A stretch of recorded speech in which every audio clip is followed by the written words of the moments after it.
Hello everyone, welcome to another concept in detail video. So we have a concept that is telescopic series. दो question है, इनको solve करेंगे लेकिन पहले concept सिखाएंगे कि आखिर कैसे इसको अप्रोच करना है। तो जैसे हमने एक सीरीज लिखी 1/1 into 2 plus 1/2 into 3 plus 1/3 into 4 and ये हमने लिखा है 1/9 इंटू 10। तो इसका सम करना है, ठीक है। तो एक तो दिमाग में घंटी बजती होगी कि सर एलसीएम ले लेते हैं, बट मेरे हिसाब से ये तो वाहियात सोच है, राइट, नहीं होगा उससे, राइट। अब देखो मैं जो बात बता रहा हूँ उसको ध्यान रखेंगे। कंसेप्ट क्या होता है, टेलीस्कोपिक सीरीज का मतलब क्या है, ठीक है। तो कभी भी आपके पास कोई लाइक नंबर है कि जैसे 1/a into B plus 1/b into C plus 1/c into D and so on, right. तो कभी भी दोस्तों, अगर हम पहली बात तो ये ध्यान रखना है कि जो all terms of denominator should be in ascending order, ascending और डिसेंडर, बट जनरली असेंडिंग में लिखते हैं, ये पे रूल है, ठीक है। दूसरा, if gap of b minus a, भाई गैप लेना b माइनस ए, b बड़ा है generally, right, is equals to that is value at या इक्वल्स टू न्यूमरेटर, हाँ न्यूमरेटर। तो अगर दोस्तों ये कभी भी इनका डिफरेंस न्यूमरेटर के इक्वल आ जाएगा तो मैं इस प्रोडक्ट को स्प्लिट कर सकता हूँ डिफरेंस में। बहुत इंपॉर्टेंट है, सारी की सारी जो कहानी है बस यहीं पे छुपी हुई है, राइट। तो इसको नोट कर लीजिए, ठीक है, ठीक है। तो सिमिलरली ये जो नंबर्स हैं आप इनको स्प्लिट कर सकते हैं प्रोडक्ट को डिफरेंस में, ठीक है, ऐसे चलता रहेगा। तो यही सीरीज़ है और इसी पे हम आज बात करने वाले हैं, ठीक है। ये समझ में आ गया, बस इसका एप्लीकेशन कैसे करते हैं, राइट।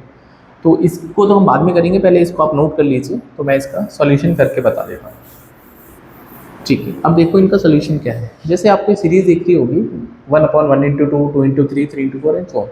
तो मैंने एक चीज़ ऑब्जर्व करी कि अगर मैं गैप चेक करता हूँ 2 और 1 का, या फिर 3 और 2 का, या फिर 4 और 3 का, सबका गैप जो है, या फिर अप टू 9 और 10 का, सबका तो गैप 1 ही आएगा, 1, and that is equals to the numerator. में न्यूमरेटर में 1 लिखा है सबके पास। इसका मतलब जब हम इस प्रोडक्ट को स्प्लिट करेंगे डिफरेंस में तो हमारे पास ये मिलेगा, तो आपके पास ये नंबर मिलना शुरू हो जाएगा और आपके पास मिलेगा 1/9 माइनस 1/10। तो अब तो ये कैंसिल आउट हो जाएंगे अंदर वाले नंबर, तो आपके पास जो आंसर आएगा 1/1 माइनस 1/10। तो यहाँ पे आपको 9/10 इस सवाल का राइट आंसर बन जाएगा, राइट। बहुत सारे बच्चों के मन में ख्याल आ रहा होगा कि सर अगर ये नहीं बनी तब क्या करेंगे, फिर अगर नीचे 3 टर्म होगी तब क्या करेंगे। डोंट वरी, मैं हूँ यहाँ पर, राइट। चलिए पहले इसको नोट कर लीजिए, ठीक है, नोट कर लिया। अब आपके कुछ जो ख्यालाती सवाल हैं उन पर बात करते हैं, ठीक है। एक क्वेश्चन मैं सॉल्व करूँगा, एक आपका असाइनमेंट है, राइट।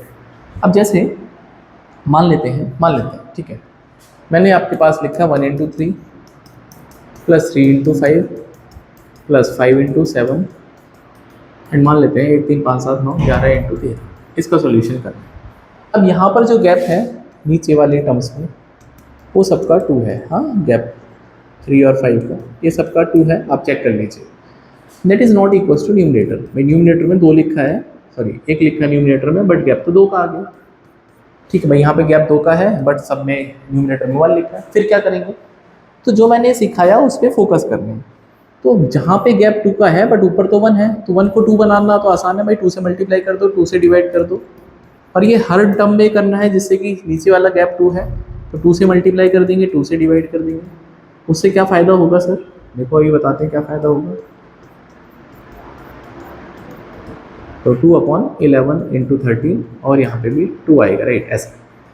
तो नीचे वाले 2 को तो आप एज इट इज बाहर निकाल लीजिए सब में से, तो ऊपर वाला जो 2 है ये मेरे लिए काम की बात है। तो काम की कैसे बात है, तो जब मैं इसको स्प्लिट करूँगा, जैसे मान लेते हैं मुझे प्रोडक्ट है 1 इंटू 3, तो अगर मैं इसको 1/1 माइनस 1/3 लिखता हूँ तो कितना आएगा 1 इंटू 3 और ये 3 माइनस 1। तो क्या आपको नहीं लगता ये सेम टू सेम आ गया, दैट्स इट। तो अगर गैप इक्वल नहीं है तो आप गैप इक्वल बना सकते हैं मल्टीप्लाई करके, एडजस्टमेंट करके, राइट। और ध्यान रखेंगे कि जब आपके पास ये गैप इक्वल हो जाएगा तो ऊपर वाले नंबर को भूल जाएंगे, आपको 1 अपॉन ही लिखना पड़ेगा, 1/1 माइनस 1/3, 1/3 माइनस। आपको ऊपर वाले नंबर को बस यूज करना है स्प्लिट करने के लिए, वो कहीं नहीं आएगा, जो भी नंबर बचेगा वो ये बचेगा, राइट। ये समझ में आ गया, ठीक है। दूसरा डाउट क्लियर हो गया। अब सर अगर 3 टर्म्स होंगी तब क्या करेंगे, आते हैं उस पर, ठीक है, नोट कर लो इसको। अगर 3 टर्म्स होंगी तब क्या करेंगे, तो देखो जैसे मान लेते हैं 3 टर्म्स हैं, a into B into C, b into C into D and so on, right. तो अगर 3 टर्म्स हैं और अगर आपको पहली बात तो गैप चेक करना है, ये इंक्रीजिंग ऑर्डर में, तो c सबसे छोटा और मतलब a सबसे छोटा है, c सबसे बड़ा है, तो gap of c minus a लेना है। यहाँ पे दोस्तों आपको gap of d minus b लेना है, ऐसा सबसे छोटा सबसे बड़ा उसका अंतर लेना है, and that should be equal to the numerator. अगर नहीं है तो इक्वल कर लेंगे, ठीक है सर, बन गया इक्वल। अब क्या करेंगे, आप इसको जब स्प्लिट करेंगे तो शुरू की 2 टर्म्स लिखेंगे यहाँ पर और माइनस का साइन लगाएंगे, लास्ट की 2 टर्म्स लिखेंगे। सिमिलरली अगर मैं इसको लिखूंगा b into C into D को, तो हम क्या करेंगे, शुरू की 2 टर्म्स लिखेंगे b इंटू सी माइनस का c इंटू डी। तो जब आप इनको ऐड करोगे ना तो अंदर वाली टर्म फिर से कैंसिल आउट हो जाएंगी, तो ये पूरा का पूरा कहानी खत्म हो जाएगा। समझ में आ गया। एक लास्ट है कि सर 4 टर्म होंगी तब क्या करेंगे, राइट, इसको नोट कर लो भाई, शुरू की 2 टर्म लास्ट की 2 टर्म, ठीक है। अब बहुत सारे बच्चों का ये डाउट होगा कि अगर सर नीचे 4 टर्म होंगी तो फिर कैसे स्प्लिट करेंगे। तरीका देखो वही है, मान लेते हैं यहाँ पे टर्म है आपके पास ए बी सी डी और यहाँ पे है कुछ भी टर्म है like B C D E, ऐसा, ठीक है। और प्रोसेस, तो आपको गैप चेक करना है सबसे पहले तो डी और ए का, ये इक्वल होना चाहिए गैप ई और बी के, मतलब ये गैप इक्वल होना चाहिए and that should be equal to numerator. अगर ये ऐसा है तो आप इस वाली टर्म को, भाई ऊपर एडजस्टमेंट करना पड़ेगा तो कर लेना, राइट। तो आप इसको शुरू की 2 टर्म माइनस लास्ट की 2 टर्म में स्प्लिट करेंगे, ऐसा। और ये प्रोसेस चलता ही रहेगा, राइट। जनरली 4 का आएगा नहीं, आएगा तो 3 तक का आ सकता है, क्योंकि वो भी एक अच्छा खासा लेवल होता है। तो मैंने आपको ये सिखा दिया कैसे स्प्लिट करना। अब इस क्वेश्चन पे बात करते हैं, ठीक है। तो पहले मैं एक सॉल्यूशन आपको करके बता देता हूँ, इसका आप मुझे कमेंट करके बता दें।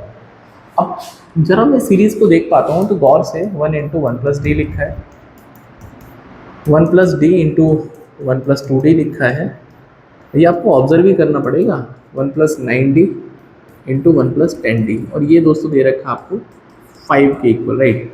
अब जरा मैं यहाँ पर इन चीज़ को देख पाता हूँ तो यहाँ पर गैप कितना है, तो गैप देखोगे d plus 1 minus 1 that is d। यहाँ पर गैप देखोगे तो 2d प्लस 1 माइनस का d माइनस 1, तो यहाँ से भी that is 2d plus 1 minus का 1 माइनस का d, यहाँ से भी d बनेगा। तो मतलब नीचे तो गैप इक्वल हो गया, भाई नीचे गैप इक्वल हो गया, सही बात है सर, ठीक है। तो नीचे तो सबका गैप इक्वल है, बट ऊपर क्या करेंगे, ऊपर तो 1 है, ठीक है। तो जहाँ पे हम गैप देख रहे हैं तो नीचे तो गैप d का है, देखो यहाँ भी d है, यहाँ भी d, बट ऊपर तो नहीं है। तो क्या करेंगे, d से मल्टीप्लाई करेंगे और d से डिवाइड करेंगे, ठीक है। तो सबके मैं d से एक बार मल्टीप्लाई आपको करके बता देता हूँ, 1 into 1 plus D plus d into 1 plus D 1 plus 2d, और ऐसे करते करते d अपॉन 1 प्लस 9d और 1 प्लस 10d इक्वल्स टू 5, कोई दिक्कत नहीं है। अब मैंने क्या बोला था, भाई d से डिवाइड भी तो करना पड़ेगा, into D into D into D, तो 1/d वाले को तो कॉमन ले लेंगे सब में से, और ये जो नंबर है अभी ये स्प्लिट करने के काम आएगा ऊपर वाला, तो आप इसको सिंपल बिंदास लिखो 1/1 माइनस 1/d, इसको दोस्तों लिखो 1/d प्लस 1, और इसको लिखो 1/1 plus D minus 1/1 plus 2d, फिर plus 1/1 plus 2d minus 1 plus 1/1 plus 3d and so on. Last में बचेगा 1/1 plus 9d minus 1/1 plus 10d, ठीक है। अब ये अंदर वाली जो टर्म है आपस में सब कैंसिल आउट हो जाएंगी, तो हमारे पास लास्ट में बचेगा और फर्स्ट वाली टर्म बचेगी, राइट। तो मैं थोड़ा इसको ऊपर लिख देता हूँ, ठीक है, मैं यहाँ पर लिख देता हूँ, यहाँ लिख देता हूँ, राइट। मैं इसको हटा देता हूँ सो दैट मैं नहीं चाहता कि क्वेश्चन डिलीट हो जाए। अब इसको हम क्या करेंगे, यहाँ पे बचा है 1/d, यहाँ पे 1/1 माइनस यहाँ पे बचा है 1/1 प्लस 10d, और ये इक्वल्स टू 5 दे रहा है।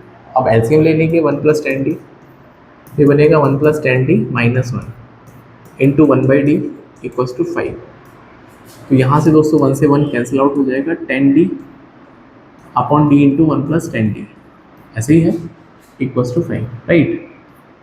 तो अब देखो d से d चला गया, 5 2 10, तो ये बनेगा 2 इक्वल्स टू 1 प्लस 10d। यहाँ से 10d का वैल्यू 1 आएगा, ठीक है। आपको बोलता है 100d निकालना, तो अगर 10d मेरे लाल एक है तो फिर सॉरी 10d का वैल्यू अगर 1 है तो 100d कितना हो जाएगा 10, तो 10 इस सवाल का राइट आंसर है। बहुत ही प्यारा क्वेश्चन था, और ऐसे ही क्वेश्चन आपको लगता होगा यार क्यों पूछेगा, बट इनके पीछे का कंसेप्ट होता है। अब इसका आंसर आप मुझे कमेंट करके बताइए, और कंसेप्ट कैसा लगा वो भी ज़रूर आप फीडबैक दीजिए, और कोई चीज़ या कोई टॉपिक आप चाहते हैं कि मैं उसको कवर करूँ, आप वो भी बताइए, और बाकी चैनल को सब्सक्राइब कर लीजिए। मिलते हैं नेक्स्ट वीडियो में, till then bye, take care.